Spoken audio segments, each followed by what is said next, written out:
अनुभव को मिल गया, अनुभव सीट मिल गई आपको, अनुभव तो पूरी पूरी सीट मिल गई है कंप्लीट, ठीक है, इसको नहीं मिला है। आपको अंजलि सीट मिल गया पूरी, सीट कब मिल गया आप लोग?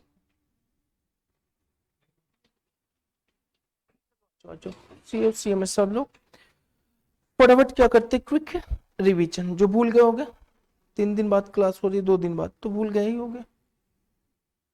क्यों अंजलि, कुछ याद है कि याद है कि नहीं याद है सर? सो क्या बताएं, चलो capital gain chargeable to tax.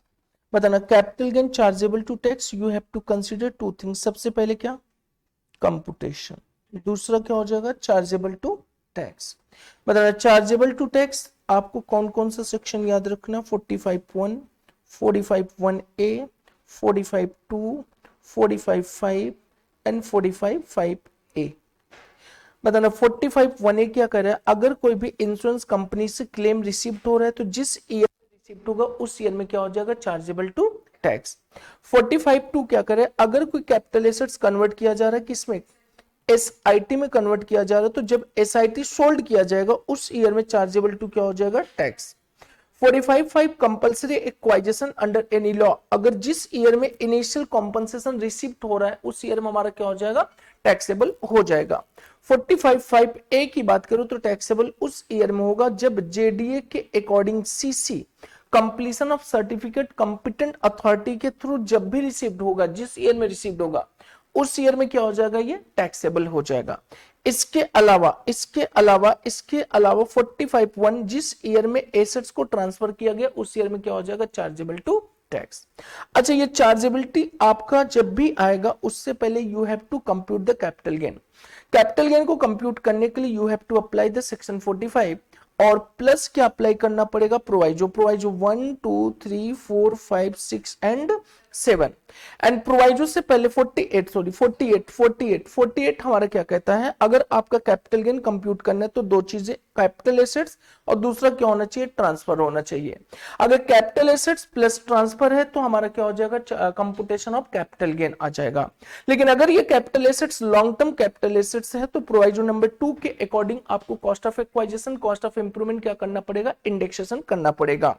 Next बताना, अगर हम प्रोवाइजो नंबर 3 की बात करें तो अगर ये long term capital assets listed equity shares है, equity oriented mutual fund unit है, business trust of unit of business trust है, तो उस केस में बताना क्या हो जाएगा हमारा, इंडेक्सेशन का प्रोविजन एप्लीकेबल नहीं होगा। Normally long term capital gain कैसे कंप्यूट कर लेंगे, सिंपल सा sale consider minus cost of acquisition कर लेंगे। प्रोवाइजो नंबर हमारा 7 क्या कहता है कि अगर आपने कोई भी STT पेड किया है तो STT का पेड खरीदते समय और बेचते समय कोई भी डिडक्शन आपको अवेलेबल नहीं होगा।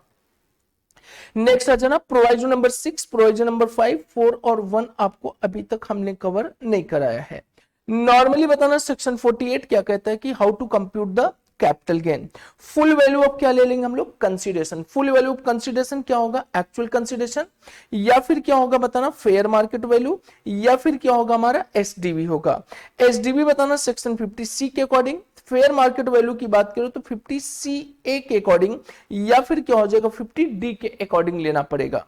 और अगर मैं कंसीडरेशन की बात करूं तो जहां पे फेयर मार्केट वैल्यू SDV नहीं लग पाएगा वहां पे हम क्या अप्लाई करेंगे, एक्चुअल कंसीडरेशन।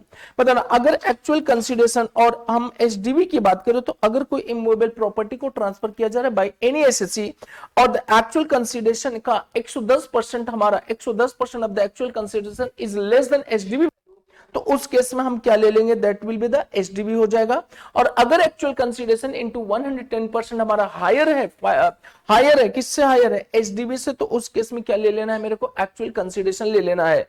अगर मान के चलो अनलिस्टेड शेयर्स हम बेच रहे हैं below the fair market value, तो उस केस में फेयर मार्केट वैल्यू शैल become actual consideration. Next D हमारा कहां पे आता है, जहां पे किसी भी एसेट्स की वैल्यू असर्टेनेबल नहीं है तो हम वहां पे क्या ले लेंगे, 50D के according full fair market value. इनमें से माइनस करते हैं हम लोग क्या, कॉस्ट ऑफ ट्रांसफर, तो हमें क्या मिल जाता है, नेट सेल कंसीडरेशन मिल जाएगा, माइनस करेंगे कॉस्ट या फिर क्या करेंगे आईकोआ, और दूसरा क्या माइनस करेंगे कोई या फिर क्या करेंगे आईकोई। अब कॉस्ट ऑफ इंप्रूवमेंट तभी आपको माइनस करना है जब कॉस्ट ऑफ इंप्रूवमेंट 1 अप्रैल 2001 के बाद हुआ हो। अगर ये पहले हुआ है तो कॉस्ट ऑफ इंप्रूवमेंट को क्या करना है, इग्नोर कर देना है। कॉस्ट ऑफ एक्वाइजेशन की बात करें तो कॉस्ट ऑफ एक्वाइजेशन सेक्शन 55 और आपका क्या आ जाएगा 49 आ जाएगा, जिसमें 49 में आपको 4 कवर किया है और 49 1 कवर हो गया है। 55 की बात करूं तो that is nothing, it is the actual cost of acquisition, and 49 जो होता है that is the deemed cost of acquisition.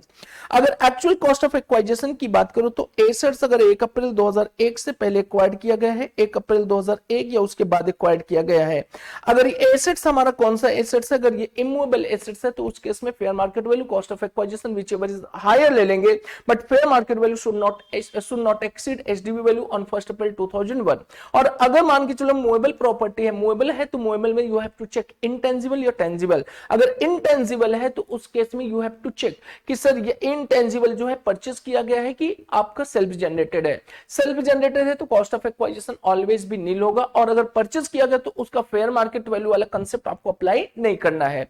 और टेंजिबल एसेट्स है, इनटेंजिबल के अलावा टेंजिबल मूवेबल एसेट्स है। मूवेबल कौन सा एसेट्स होना चाहिए, बिजनेस से होना चाहिए, पर्सनल अगर है तो वो हमारा कैपिटल एसेट्स ही नहीं बन पाएगा।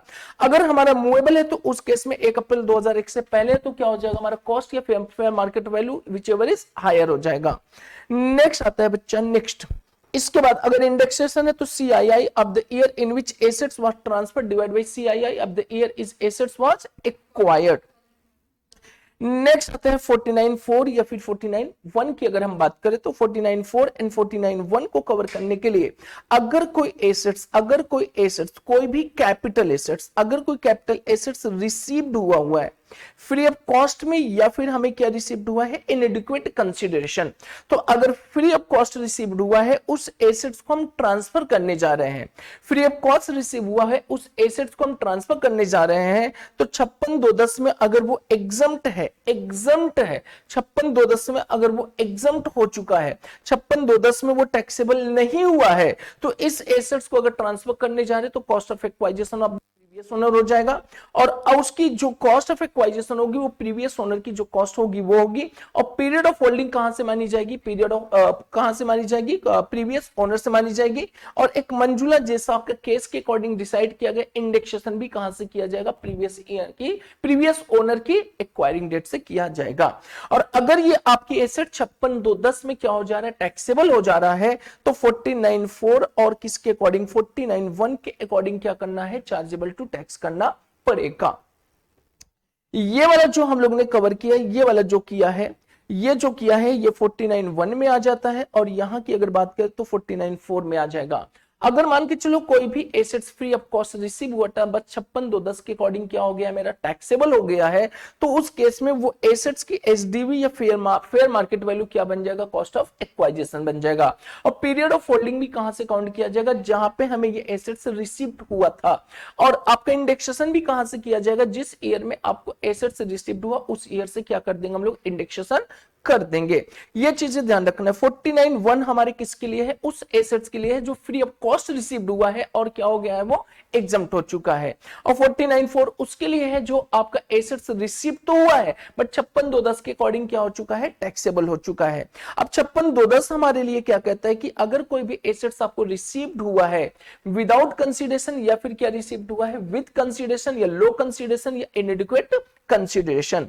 अगर विदाउट कंसीडरेशन रिसीव्ड हुआ है या लो कंसीडरेशन रिसीव्ड हुआ है, ड्यू टू क्या रिसीव्ड हुआ है, इंप्लाइड रिलेशनशिप, तो always taxable in the end of employee under the head of income from salary. और अगर ये रिसीव्ड हुआ है according to supplier and supply, तो बताना उस केस में हमारा क्या हो जाएगा, under the head PGBP taxable हो जाएगा।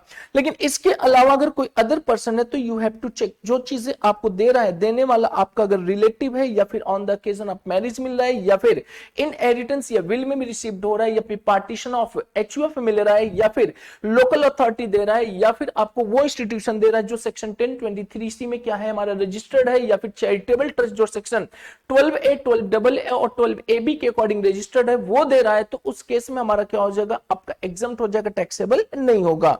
नेक्स्ट बताना, अगर लो कंसीडरेशन या एडुकेट कंसीडरेशन में मिल रहा है तो उस केस में आपको क्या चीज मिल रहा है, मनी मिल रहा है कि अदर्स मिल रहा है। अगर मनी मिल रहा है तो बताना 50,000 रुपए तक आपका क्या रहेगा, एग्जम्प्ट रहेगा, और 50,000 एग्रीगेट पूरे साल भर में अगर मिल रहा है तो क्या हो जाएगा, पूरा का पूरा टैक्सेबल हो जाएगा।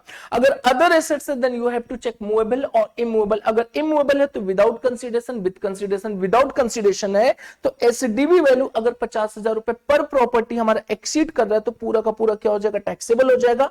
और अगर एसडी आपका लो कंसीडरेशन है तो you have to check two condition, SDV और एक्चुअल कंसीडरेशन का डिफरेंस। अगर डिफरेंस 50,000 से ज्यादा है और actual consideration into 110% is lower than SDV, then you have to taxable करना पड़ेगा कितना amount, HDB minus actual consideration. Next आता है, इसके अलावा अगर आपको मूवेबल मिल रहा है तो दो चीजें चेक करना है। मूवेबल जो मिल रहा है वो आपका सिक्योरिटीज है या आपका क्या है, security, jewellery, archaeological collection, painting, drawings, any work of art या बुलियन है। उस केस में अगर वो मिल रहा है तो 50,000 रुपए aggregate for the previous year, 50,000 previous year के लिए अगर वो ज्यादा है प्रीवियस ईयर में तो बताना उस केस में क्या हो जाएगा, टैक्सेबल हो जाएगा। और अगर इनएडिक्वेट कंसीडरेशन की वजह से तो डिफरेंस 50,000 से ज्यादा है तो क्या हो जाएगा, टैक्सेबल। अदर एसेट्स अगर आपको मूवेबल मिल रहा है और बिजनेस एसेट्स नहीं है तो वो हमारे लिए क्या हो जाएगा, नॉट टैक्सेबल हो जाएगा, वहां पे टैक्सेबल करने की कोई जरूरत नहीं है।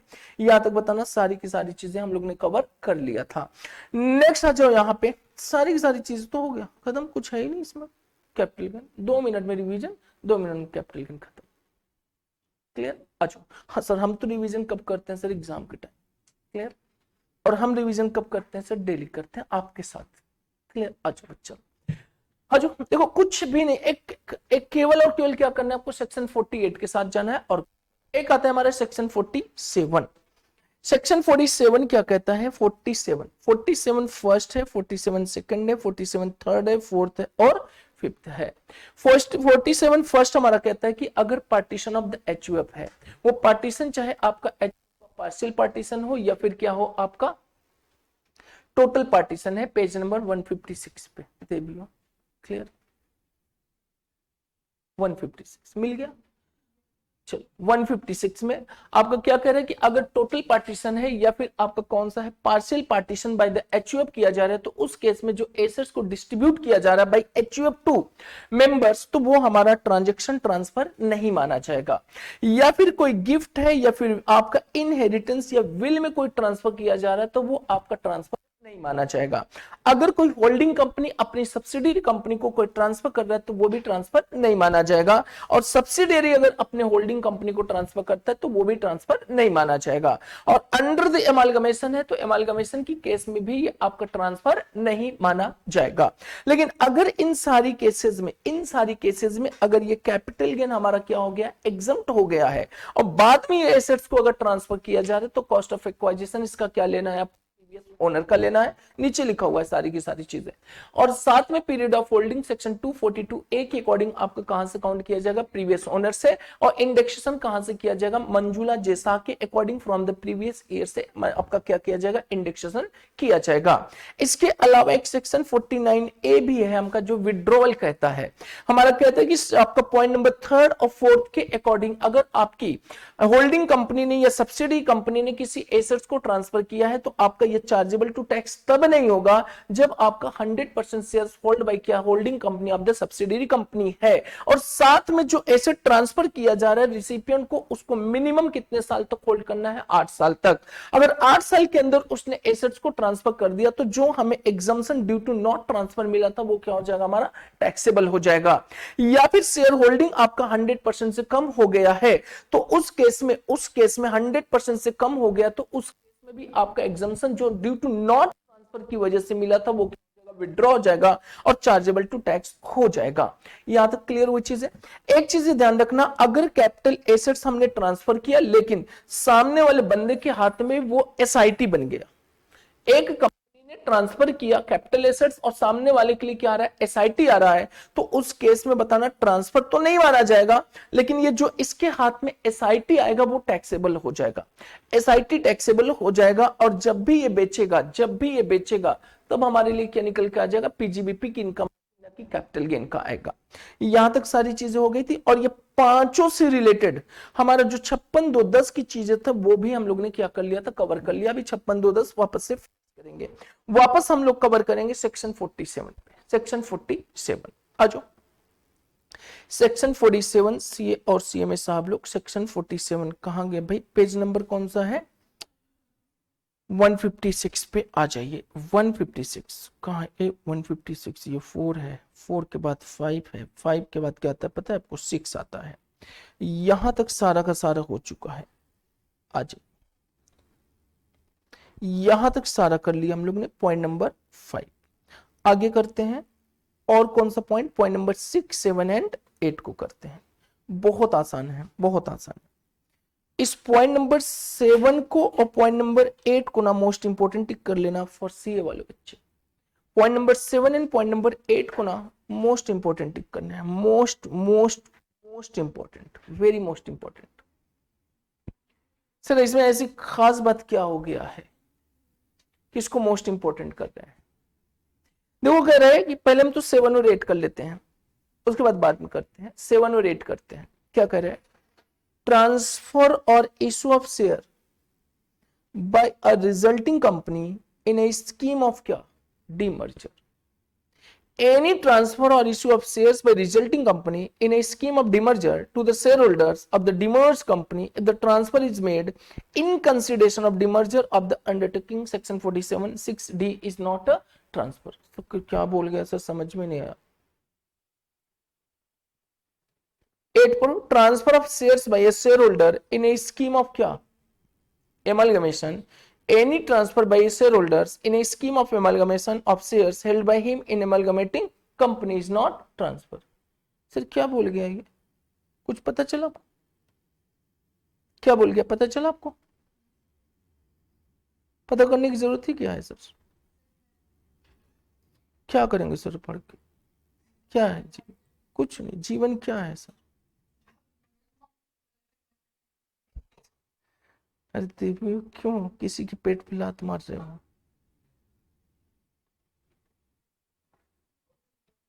अरे कुछ नहीं रखा, कुछ नहीं रखा, कुछ।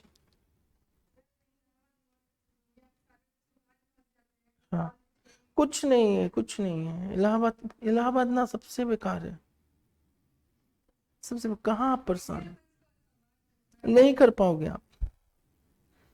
यहाँ पे ना लोग अपनी खुशी से नहीं, दूसरों की क्या दुखों से खुश हैं, तो नहीं कर रहा हूँ। और दूसरों के सुखों से क्या है, वो दुखी नहीं है, सुख है, सबसे ज्यादा सुख, कि दुखी है, दुखी है सबसे ज्यादा, ये याद रखिए। मतलब जस्ट लाइक वो 1950 वाले जो पब्लिक थे ना, वो अभी भी है। अगर यहाँ पे अंग्रेज आ जाएगा ना, वो समझ लो क्या है, गॉड ऑफ द पर्सन। अभी भी है, रूढ़िवादी चलती जा रही है, क्या करेंगे। अपना ही कोई अगर अंग्रेज बन जाएगा तो प्रॉब्लम, समझ में, अपना ही लोकल अगर अंग्रेज बन गया तो प्रॉब्लम। ये कैसे अंग्रेज बन गया, मैं क्यों नहीं बन पाया, समझ में, ये सबसे चीज।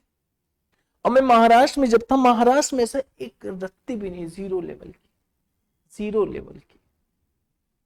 तो आपको पता है मेरा रजिस्ट्रेशन भी महाराष्ट्र का है, मतलब मैंने देखो महाराष्ट्र में भी मैं रहा, दिल्ली में भी रहा, यहाँ पे भी रहा, इवन कोलकाता में भी रहा। कोलकाता में तो ज्यादा नहीं था, 10 से 15 दिन था। महाराष्ट्र में तो कम, सबसे ज्यादा था, करीब 1 साल तक। लेकिन देख लिया, the culture of the Maharashtra is the best culture, कुछ है ही नहीं। हाँ थोड़ी सी क्या है, स्पीड है, बट अच्छा है।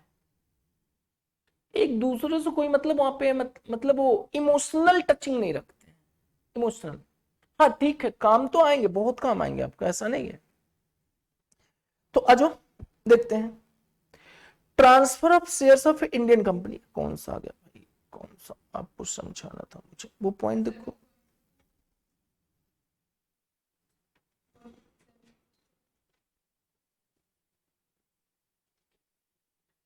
ये वाला पॉइंट देखो है आपके सीट में, transfer of shares of Indian company in amalgamation of to foreign company, नहीं है ना?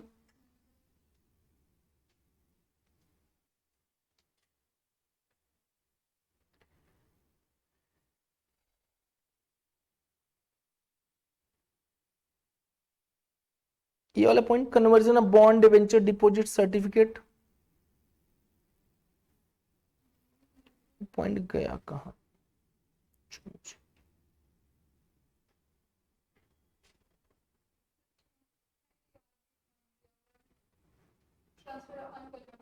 अच्छा, ये है transfer of a capital assets being any work of art, archaeological collection, painting, कहां पे दिया हुआ है?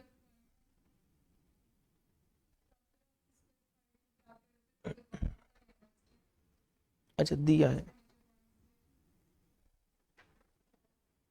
चलो कोई बात नहीं, जितना दिया वही करो इंटर। यहां पे आ सुनो, पॉइंट नंबर 6 देखो, transfer of capital assets by the demerge company to resulting Indian company in a scheme of demerger, in a transfer in a demerger of a capital assets by the demerged company to the resulting company if the resulting company is an Indian company, section 47 6b।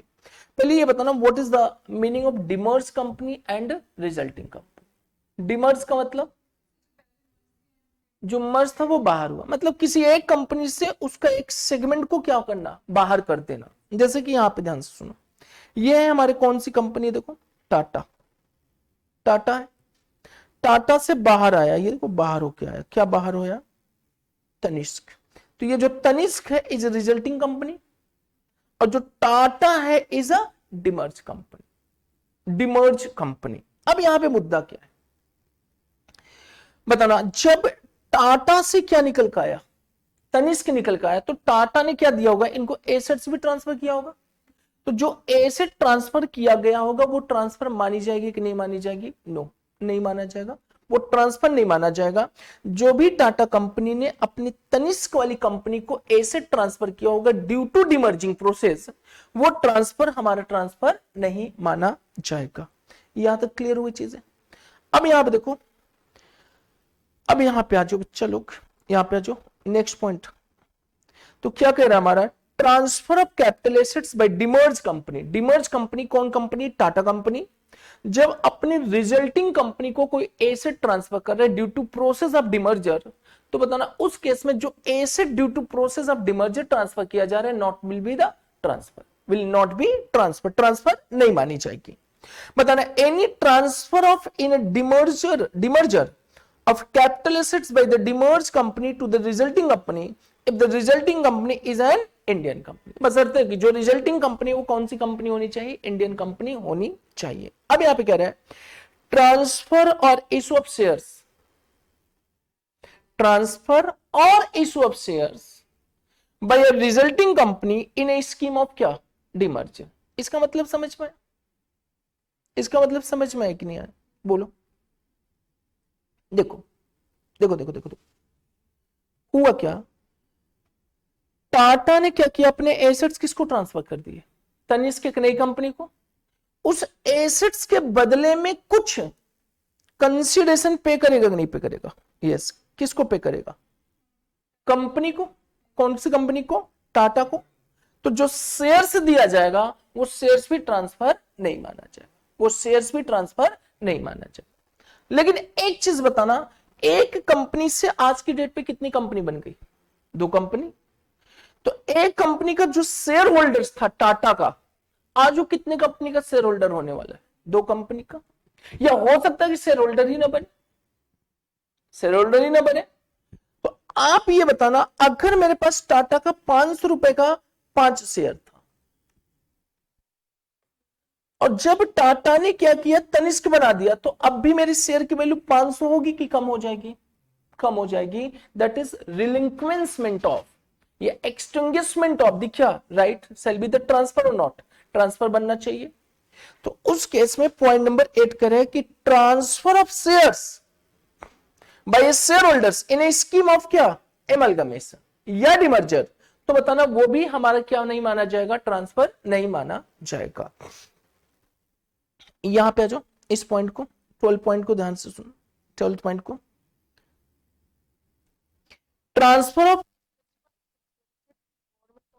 University, any transfer of any of the following capital asset to the government or to the university or national museum, national art gallery, national archive or any other public museum or institution notified by the central government to be the national importance or to be renowned throughout an state। अब हुआ कि मैंने एक painting बनाया, suppose करो हमने क्या किया, एक पेंटिंग बनाया, बहुत अच्छी पेंटिंग, क्लियर, एक पेंटिंग बनाया, समझ में आ जाएगा तो पेंटिंग नहीं है, अगर समझ में आ गया तो पेंटिंग नहीं समझ में आया तो पेंटिंग। क्लियर रुचि, आपने देखा होगा सारे के सारे पेंटिंग 90% समझ में नहीं आते हो, 10% समझ में आते। तो ये पेंटिंग बनाया, और पेंटिंग जो बनाया बताना this is the capital assets और नॉट, यस। हमने पेंटिंग को उठाया और कहां पे दे दिया, नेशनल आर्ट गैलरी को ट्रांसफर कर दिया, ले जा भाई ले जा। अब ये बताना जब हमने ये पेंटिंग को दिया नेशनल आर्ट गैलरी को, that will be the transfer और नॉट, वो ट्रांसफर नहीं माना जाएगा। आगे कह रहे हैं अगर मान के चलो कोई ऐसा हमने आर्ट किया या आर्कियोलॉजिकल मेरे पास कोई कलेक्शन था जो हमने किसको ट्रांसफर कर दिया, किसी म्यूजियम को दे दिया या किसी भी नेशनल ऑथराइजेशन या नेशनल इंस्टीट्यूशंस को दे दिया जो कि हमारा नोटिफाइड क्या है, सेंट्रल गवर्नमेंट, तो उस केस में वो ट्रांसफर नहीं माना जाएगा। यहां तक क्लियर, वो ट्रांसफर हमारा नहीं माना जाएगा। यहां तक क्लियर हुई चीजें। Work of art, archaeological, scientific, book, manuscript, drawing, painting, photograph और print. Transfer on conversion of bond और डिबेंचर्स इनटू शेयर्स और डिबेंचर्स। बताना अगर हमने किसी बॉन्ड को कन्वर्ट कर दिया या डिबेंचर को कन्वर्ट किया, किस में कन्वर्ट किया, इनटू शेयर्स, तो वो कन्वर्जन भी हमारा ट्रांसफर नहीं माना जाए। ये सारी की सारी जितनी भी पॉइंट है ना, केवल आपके लिए मोस्ट इंपॉर्टेंट कितनी थी, ऊपर के वो 5 पॉइंट। उसके बाद आप केवल और केवल क्या करना है, आपको एक बार रीड करना है, रीड करने के बाद आपको छोड़ देना, पढ़ना नहीं, ये सारी चीजें फाइनल में पूछी जाएंगी, यहाँ पे नहीं। Conversion of preference share into equity shares, अगर मान के चलो प्रेफरेंस शेयर कन्वर्ट किया जा रहा है, किस में कन्वर्ट किया जा रहा है, इक्विटी शेयर में, तो वो भी हमारा कैपिटल एसेट्स नहीं माना जाएगा। सॉरी क्या नहीं माना जाएगा, ट्रांसफर नहीं माना जाएगा। Transfer of capital assets under reverse mortgage, transfer of capital assets under reverse mortgage, any transfer of capital asset in transaction of reverse mortgage under scheme made and notified by the central government, तो बताना क्या हो जाएगा हमारा, वो transfer नहीं माना जाएगा। ऊपर के कितने इंपॉर्टेंट आपके 5। नेक्स्ट आ जाओ बच्चा, पॉइंट नंबर 18। हाँ, एमालगमेशन, देखो डिमर्जर में क्या कि एक ही कंपनी से बाहर एक कंपनी आना। जैसे हमारे पास एक कंपनी है, द कॉमर्स करके कंपनी है, उसमें 2 चीजें, हम सीए की प्रैक्टिस भी कर रहे हैं और दूसरा क्या कर रहे हैं, सपोज करो कोचिंग भी पढ़ा रहे हैं। हमने क्या कि उसमें से कोचिंग वाली पोर्शन को बाहर कर दिया, तो अब वो हमारा प्रोसेस क्या हो गया, डिमर्जर। एमालगमेशन क्या होता है कि जब 2 अलग अलग कंपनी मिलकर एक नई कंपनी बना ली जाए, दैट विल बी द एमालगमेशन। हाँ, नए में कन्वर्ट हो जाएगा, नए में। नेक्स्ट आ जाओ capital gain on distribution of assets by company into liquidations. ये भी आपके एग्जाम में नहीं पूछेंगे।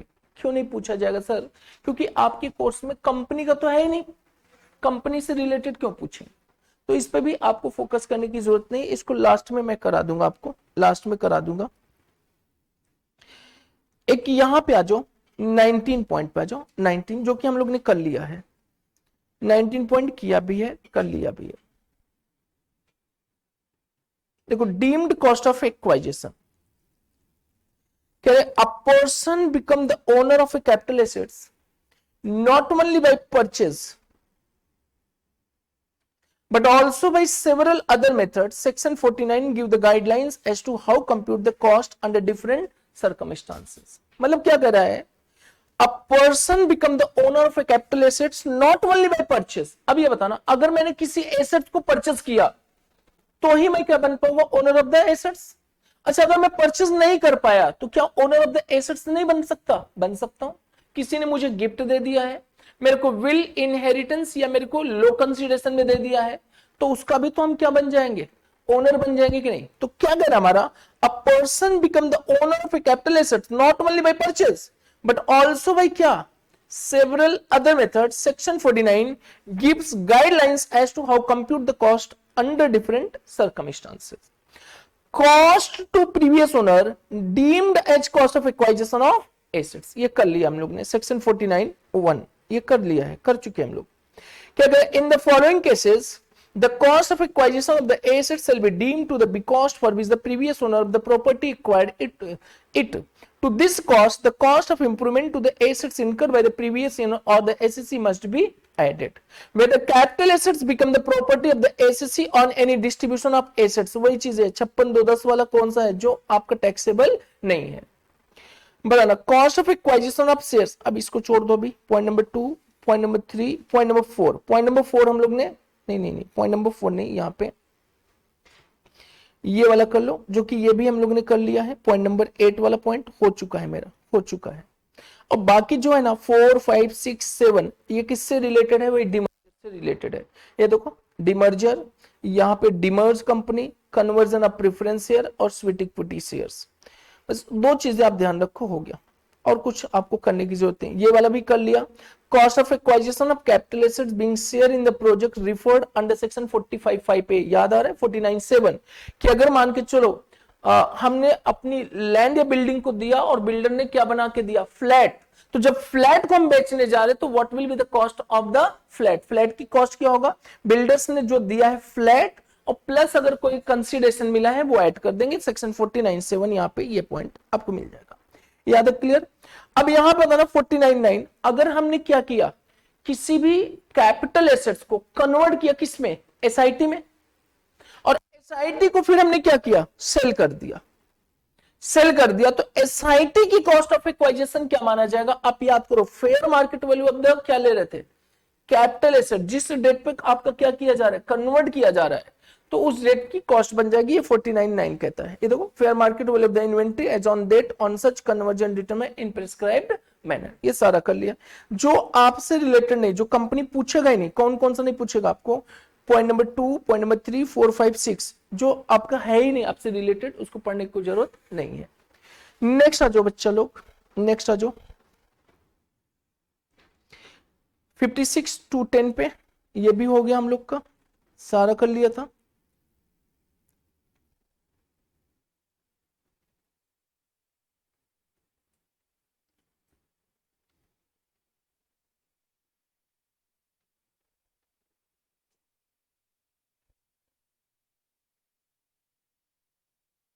चलो, अगर ये एग्जांपल एक चार्ट बनाना हो तो देखो, गिफ्ट रिसीव्ड बाय एसएससी सारा एक चार्ट में कवर किया हमने, देख लो। डेट ऑफ परचेज 1 जनवरी 2007 है। डेट ऑफ गिफ्ट 31 दिसंबर 2022। एसडीवी फेयर मार्केट वैल्यू 31 दिसंबर 2022 25 लाख। अब यहां बताओ नेचर ऑफ प्रॉपर्टी, कौन सी प्रॉपर्टी है? Immovable. Capital gain in the head of donor, donor ने एज ए गिफ्ट ट्रांसफर किया है, एज ए गिफ्ट। तो बताना क्या हो जाएगा? Exempt under section 47। Income from other sources, हाँ रिसिपिएंट के हाथ में हो जाएगा। 56(2)(10) के अकॉर्डिंग कितना हो जाएगा बताना? एक्सीड 50,000, क्योंकि वैल्यू कितनी है एसडीवी? 25 लाख, 25 हो जाएगा। कॉस्ट, अब बताना जब इसको ये सेल करने जाएगा तो कॉस्ट ऑफ एक्वाइजिशन कितना हो जाएगा? 25 लाख। पीरियड ऑफ होल्डिंग कहां से काउंट करेंगे हम लोग? नहीं, प्रीवियस ओनर से तब काउंट होगा जब ये 56(2)(10) में टैक्सेबल नहीं होगा। यहाँ पे देखो 56(2)(10) में क्या हुआ है? ये टैक्सेबल। तो आपका कहां से कॉस्ट पीरियड होल्डिंग कहां से मानी जाएगी? करंट, जहां पे उसको गिफ्ट रिसीव्ड हुआ है। ये चार्ट दिया है, अगर आपको चार्ट बना, अब देखो gift received from cover under the not taxable, not taxable, taxable में है ही नहीं। अब यहाँ पे आपका क्या हो जाएगा?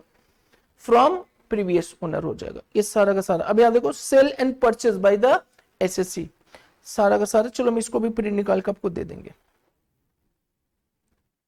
नेक्स्ट आ जाओ सीए और सीएमए साहब लोग, point number 21 exemption under capital gain.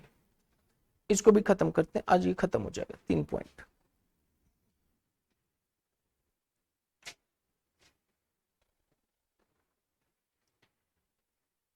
Exemption under capital gain,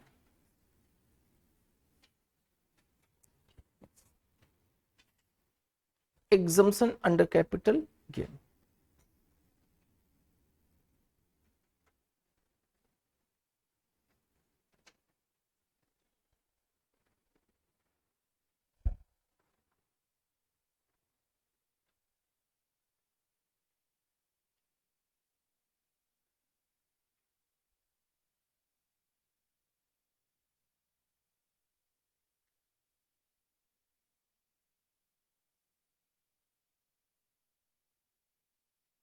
चलो आ जाओ।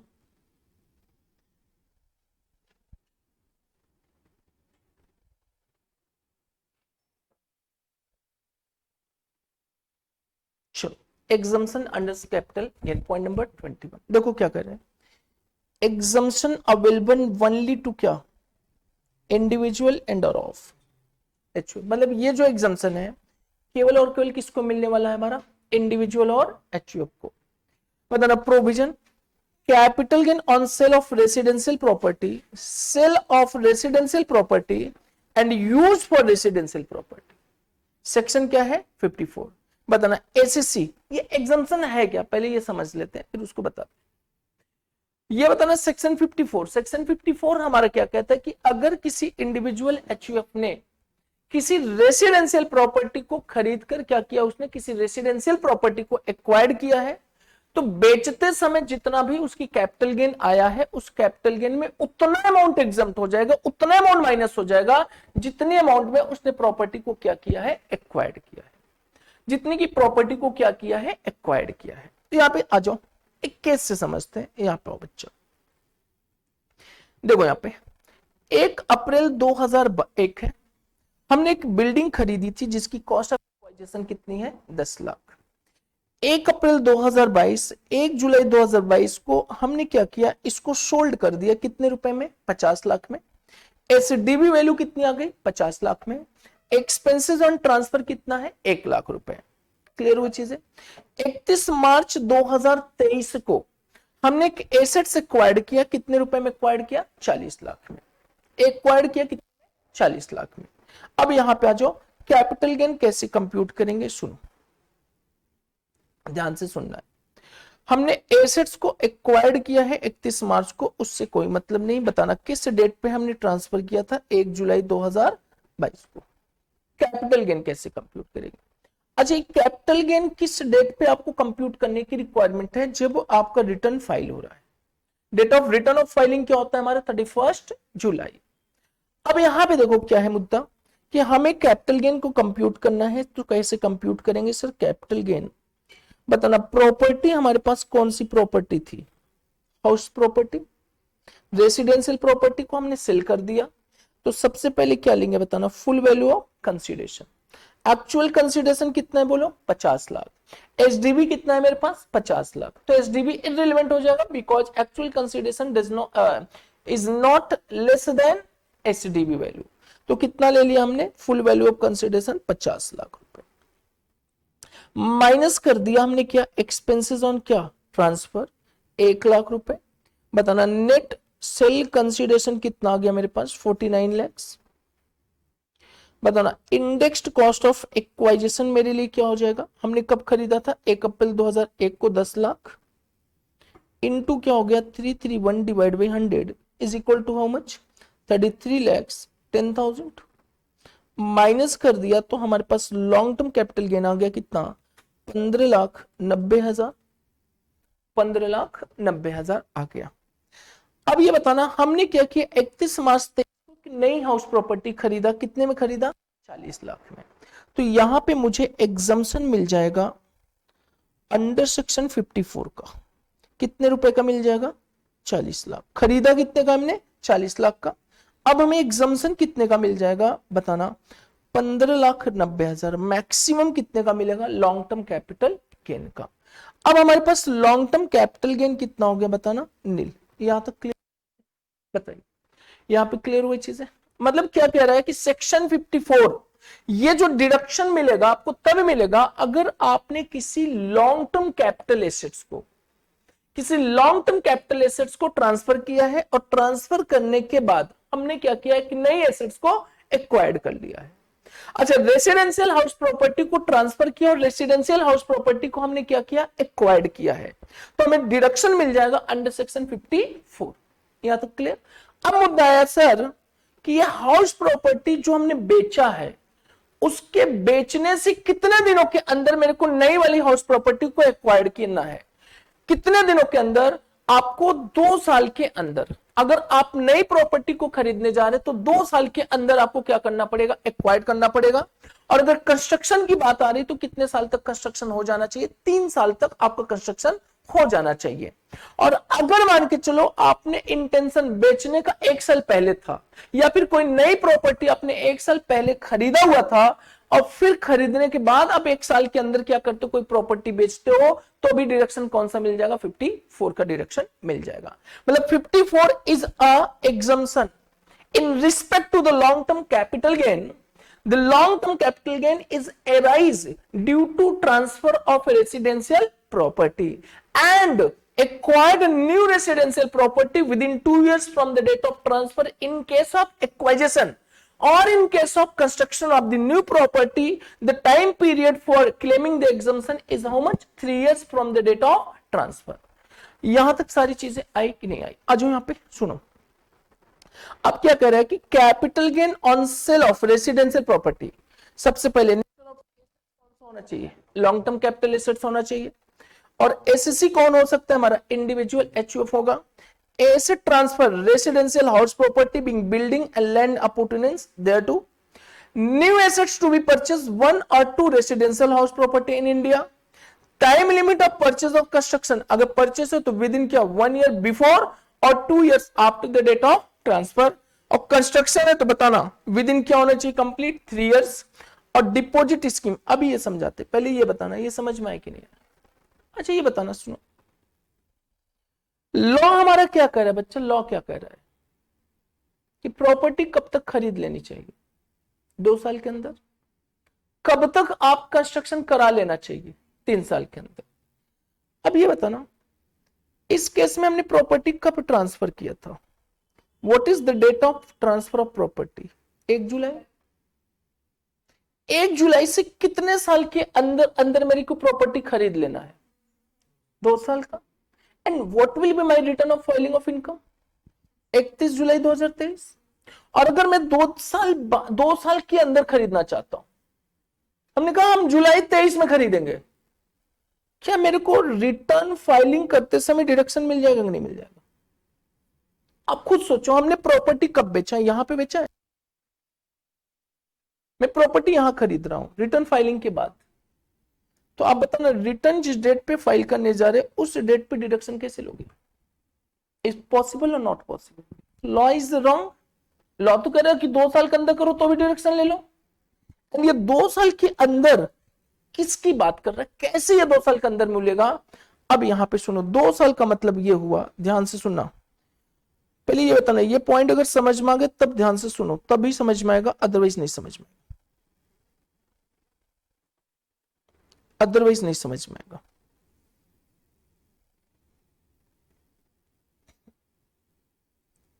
सुनो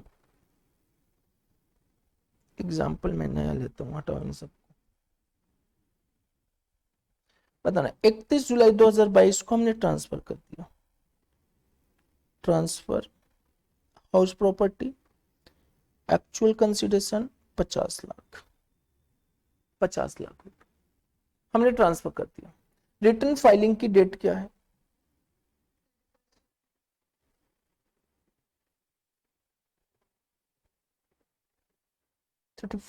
जुलाई 2023। अब बताना प्रॉपर्टी हम कब खरीदे, मैं इस डेट पे रिटर्न फाइलिंग करने जाऊंगा, बोलो इस डेट पे रिटर्न फाइलिंग करने जाऊंगा, ठीक है। बताना हमने क्या किया, फुल वैल्यू ऑफ कंसिडरेशन कितना ले लिया, बताना इंडेक्स्ड कॉस्ट ऑफ एक्वाइजिशन माइनस करेंगे 10 लाख इनटू क्या 331 डिवाइड बाई 100, 33,10,000 कितना हो गया बताना, 16,90,000। यहां तक clear? Long term capital gain. अब ये बताना रिटर्न कब फाइल करने जा रहा हूं मैं? 31 जुलाई 2023 को। अगर मैं यहां से यहां के बीच में प्रॉपर्टी खरीद लेता हूं तो डिडक्शन मेरे को आसानी से मिल जाएगा। अगर नहीं खरीद पाता हूं तो बताओ डिडक्शन मिलेगा ही नहीं। लॉ क्या कहता है? ट्रांसफर के कितने साल के अंदर। तो यहां से यहां तक तो हमारे कितने साल हुआ भाई? ये देखो ना, कितने साल हुआ? 1 साल। अगर मैं यहां पे परचेस कर लेता हूं, कितने का परचेस कर लिया? सपोज करो 15 लाख का। बताना क्या मेरे को डिडक्शन मिल जाएगा कि नहीं मिल जाएगा? यस, रिटर्न फाइलिंग करने से पहले पहले हम डिडक्शन को क्लेम कर लेंगे। तो cost of acquisition of new assets कितना? 15 लाख। अब बताना हमारी लॉन्ग टर्म कैपिटल गेन कितनी होगी? 1,90,000। यहां तक क्लियर हुई चीज? अब ये बताना, सपोज करो मैंने रिटर्न फाइलिंग के बाद परचेस करने जा रहा हूं, रिटर्न फाइलिंग करने के बाद मैं परचेस करने जा रहा हूं और इसकी भी टाइम लिमिट कितनी थी? 31 जुलाई 2024 था। 31 जुलाई 31 जुलाई 2022 को हमने खरीदा था। 2 साल कहां पे एक्सपायर होगा? 31 जुलाई 2024। बताना मैं इधर अगर खरीदने जा रहा हूं तो मेरे को फिर एग्जाम्पशन कैसे मिलेगा? Because I have already filed my income, my return of income और नॉट। तो डिडक्शन कैसे मिलेगा भाई? डिडक्शन इज नॉट पॉसिबल, जबकि लॉ कह रहा है कि 2 साल के अंदर मिल जाना चाहिए। तो लॉ ने इस 2 साल को बनाने के लिए एक स्कीम लाया है।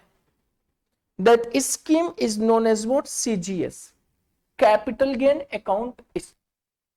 कि रिटर्न फाइलिंग के ड्यू डेट तक अगर आपने कोई प्रॉपर्टी नहीं खरीदा हुआ है और उसके बाद प्रॉपर्टी खरीदना चाहते हैं तो जितना भी आपके पास पैसा है उस पैसे को कहां पे डिपॉजिट कर दो आप? सीजीएस में। अगर मैं सीजीएस में जमा कर दिया तो CGS is nothing, it is a special account which is established only for क्या? Capital gain.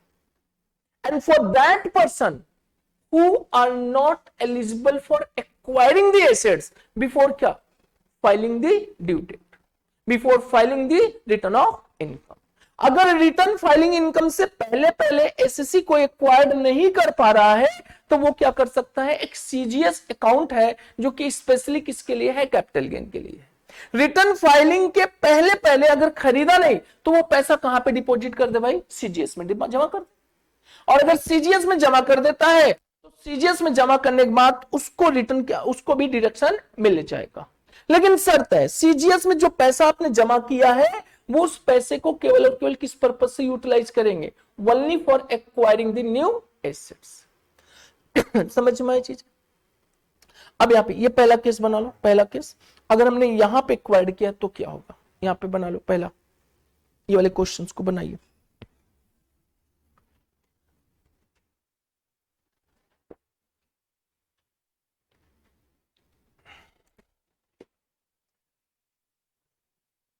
ये जो है ना, ये कॉस्ट ऑफ न्यू एसेट्स।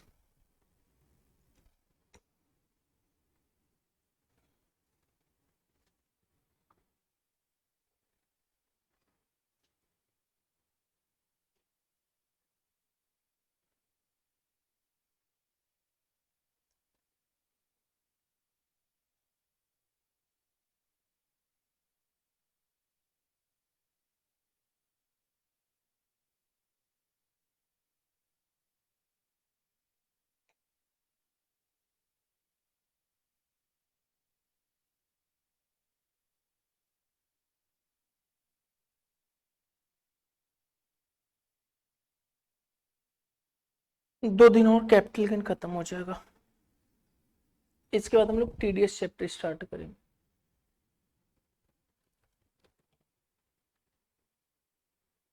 फिर पीजीबीपी।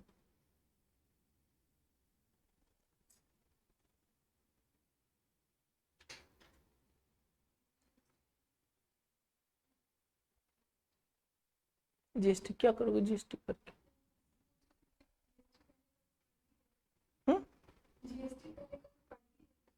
किसकी? हाँ,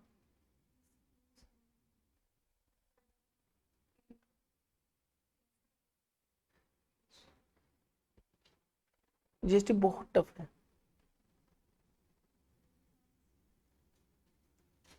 40 नंबर का तो आना ही है। बहुत आसान है, इससे आसान है जीएसटी।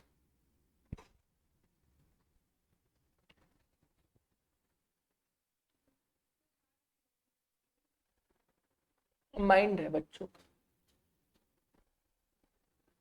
जो उसको आसान नहीं बना पाते। अपने आप को समझना हार्ड।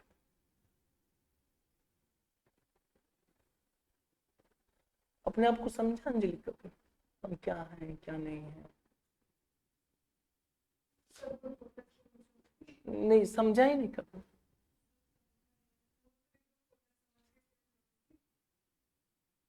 अच्छा ये बताओ, मोबाइल अगर हैंग करने लगे तो क्या करना चाहिए? बदल देना चाहिए, उसको रिसेट कर देना चाहिए। वो वही चीज लाइफ। अच्छा मोबाइल क्यों हैंग करता है? एक्स्ट्रा डेटा होने की वजह से, स्टोरेज कैपेसिटी कम है, जिसकी वजह हैंग कर। तो उसको क्या करना चाहिए? रीसेट कर देना चाहिए। बस वही चीज आपके पास भी है। ज्यादा अगर पढ़ाई कर ले रहे हो तो अपने आप को क्या करो, रिफ्रेश कर लो, रीसेट मत कर देना।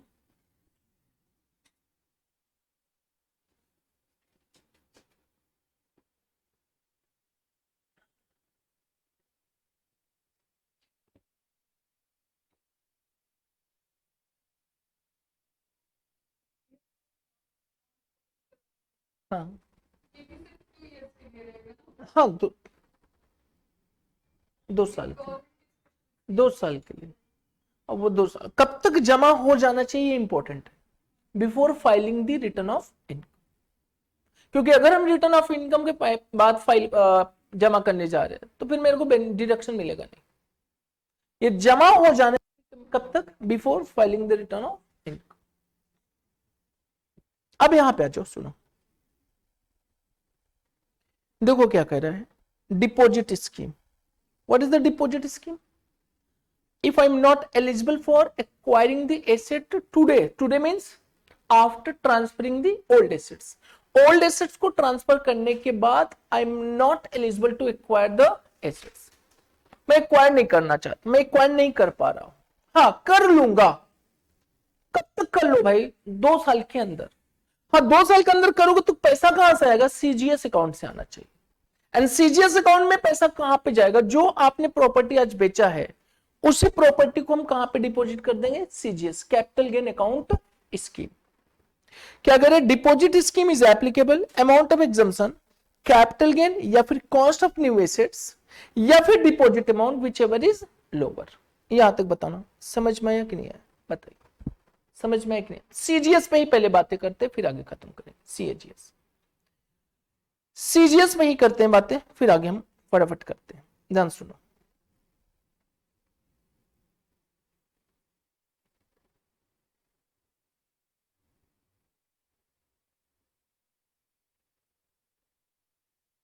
अच्छा पहले एक एग्जांपल नोट करो, ये तो अभी भूल जाओगे आप लोग।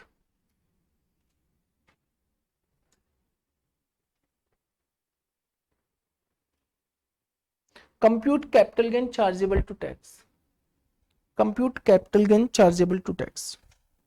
Capital gain for 2022-23 before exemption from sale of HP.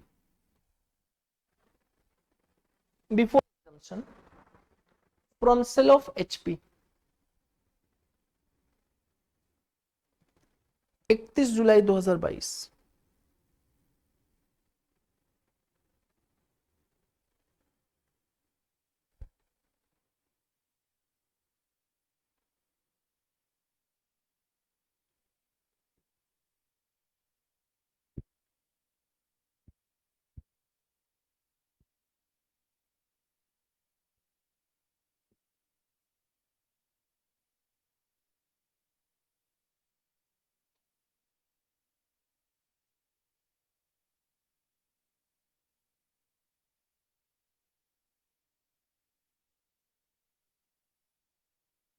बताना। 31 जुलाई 2022 को हमने ट्रांसफर किया और कैपिटल गेन कितना है मेरे पास? 3 लाख, 30 लाख, 30 लाख। और एक नई एसेट्स हमने खरीद लिया 31 मार्च 2023 को, सॉरी 31 मार्च 23 नहीं लिखेंगे, ठीक है, 31 मार्च 2023 को नई मशीन हमने एसेट्स खरीद ली। तो बताना कैपिटल गेन कितना आ जाएगा? 30 लाख। और एग्जम्पशन अंडर सेक्शन 54 कितना मिल जाएगा? 25। टोटल कैपिटल गेन हमारे पास लॉन्ग टर्म कितना हो गया? 5 लाख। यहां तक क्लियर वो चीज? लॉन्ग टर्म कैपिटल गेन कितना हो गया मेरे पास? 5 लाख। नेक्स्ट एग्जांपल नोट करें।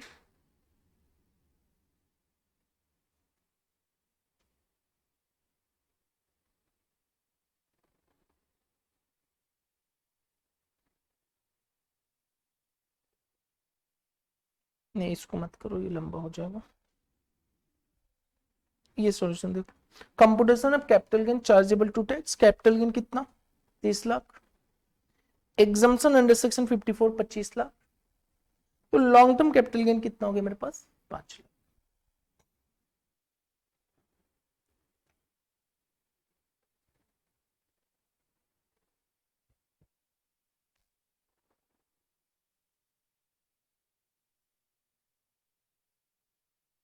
चलो ऑनलाइन वाले बताना समझ में आ रहा है सारी चीजें? यस।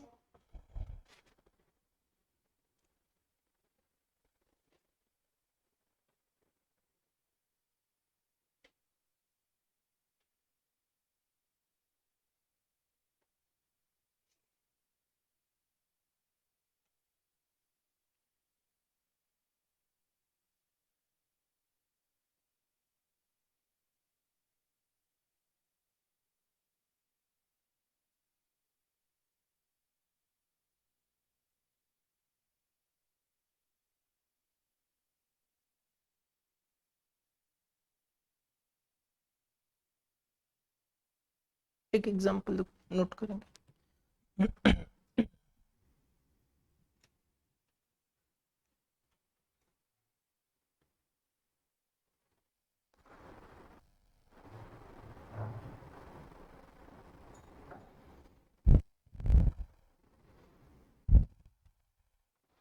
लैंड था 10 लाख का, 31 अगस्त 2005। कॉस्ट ऑफ इम्प्रूवमेंट हमने इनकट किया 5 lakh. Property HP house property बेच दिया 50 लाख का। Acquired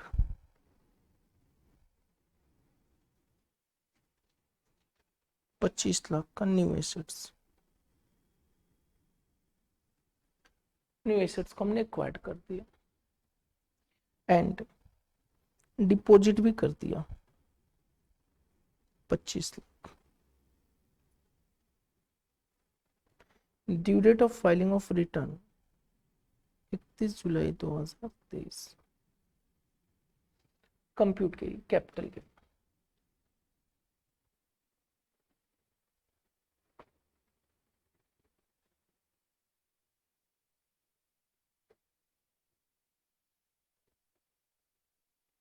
capital gain chargeable to tax.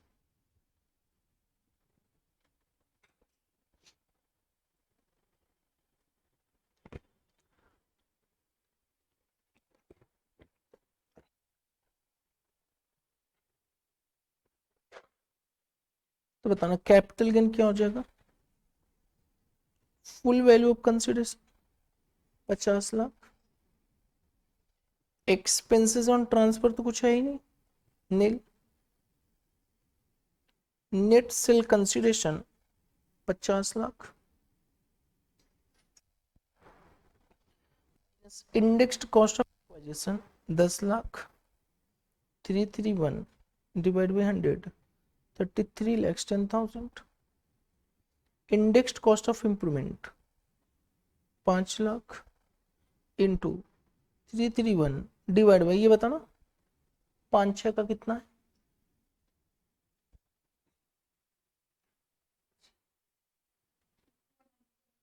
1 7, कितनी वैल्यू आई,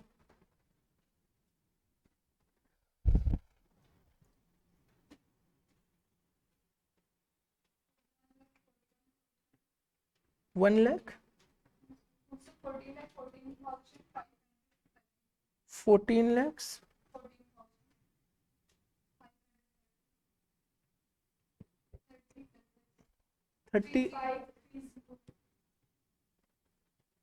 30 बताना finally long term capital gain कितना है।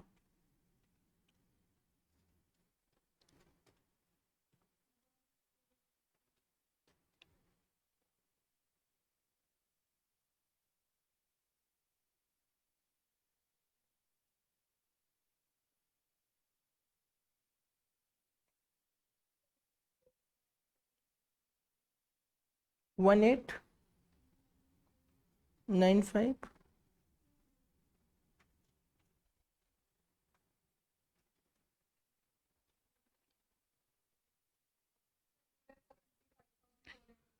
270 470 लॉन्ग टर्म कैपिटल गेन। अच्छा एग्जाम्पशन मिल जाएगा अंडर सेक्शन 54, क्योंकि कितना खरीदा था इसने 25 लाख का और डिपॉजिट भी किया कितना 25, तो बताना इसको डिडक्शन 275 470 का मिल जाएगा मैक्सिमम, तो लॉन्ग टर्म कैपिटल गेन कितना हो गया नहीं। यहाँ तक क्लियर हो चीज, अब हो गया खत्म, अब यहाँ पे खत्म हो गया। अब ये बताऊं मैं 22 में क्या किया इसने, डिपॉजिट किया 25, खरीदा कितने में 25, डिडक्शन मिल गया ना, बात खत्म। डिडक्शन कितना मिला 275 470 का, रिटर्न फाइलिंग से पहले पहले की सारी चीजें। अब अगर कोई नई प्रॉपर्टी खरीदता है तो इससे क्या मतलब है, इससे कोई मतलब है ही नहीं, क्योंकि इसको डिडक्शन मिलेगा नहीं, मैक्सिमम इसकी गेन कितनी हो गई, नील हो गई है ना, और डिडक्शन भी कितना क्लेम कर लिया 275 275 470।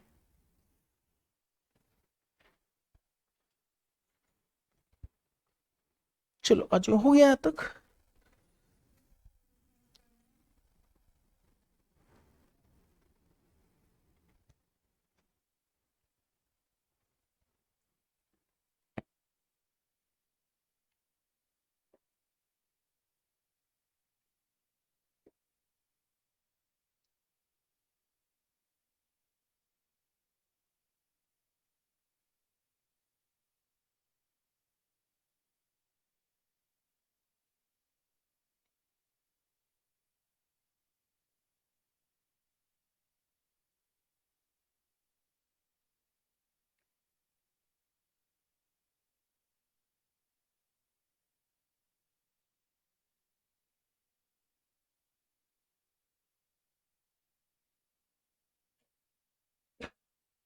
चलो आओ यहाँ पे देखो क्या कह रहा है हमारा क्वेश्चन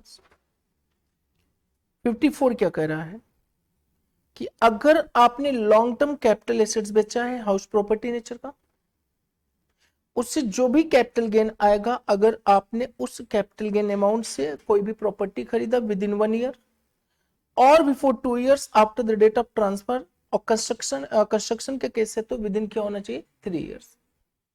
अब बताना before filing of the return of income अगर हम एक्वायर्ड नहीं कर